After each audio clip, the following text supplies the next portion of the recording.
সোণোৱাল জাতিৰ ভাষা সংস্কৃতিক গানৰ দ্বাৰা অসমৰ ৰাইজৰ মাজত চিনাকি কৰি দিবৰ বাবে নেৰানেপেৰাকৈ চেষ্টা কৰি থকা এজন লেখত ল'বলগীয়া গায়ক হ'ল ধেমাজিৰ চিলাপথাৰৰ হোমেন সোণোৱাল। গানৰ মাজেদি হোমেন সোণোৱালৰ সমান আজিলৈকে কোনেও সোণোৱাল ভাষা সংস্কৃতিক অসমৰ ৰাইজৰ মাজলৈ নিবৰ বাবে চেষ্টা বা প্ৰয়াস কৰা নাই।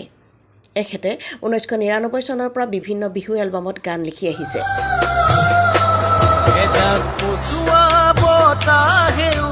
হ'ব পাৰে ধুমুহা যেতিয়া হিজুৰেৰে বলে।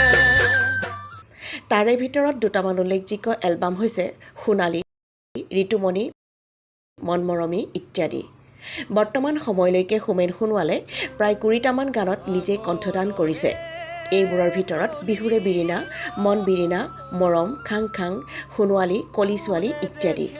এনে বহু গীতৰ দ্বাৰা হোমেন সোণোৱাল অসমৰ ৰাইজৰ বুকুত মণি হৈ পৰিছে। কলি ছোৱালী গানটোৱে অলেখজনৰ পৰা মৰম বুটলিবলৈ সক্ষম হৈছিল।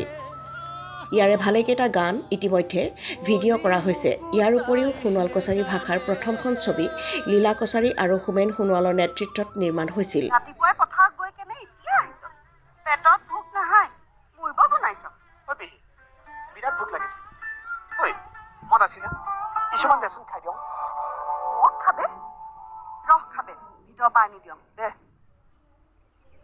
এই ছবিখনৰ গানবোৰত এখেতে সুৰ দিয়াৰ লগতে এটা গীতত কণ্ঠদান কৰিছিল আৰু অভিনয়ো কৰিছিল। এইখন ছবিত অসমৰ কেইবাগৰাকী জনপ্ৰিয় অভিনেতা অভিনেত্ৰীয়ে অভিনয় কৰিছিল। তাৰ ভিতৰত ইনু বৰুৱা, দীপেন ভৰালী, দোলা পাল, ত্ৰিদীপ লাহনৰ কথা ক'ব পাৰি।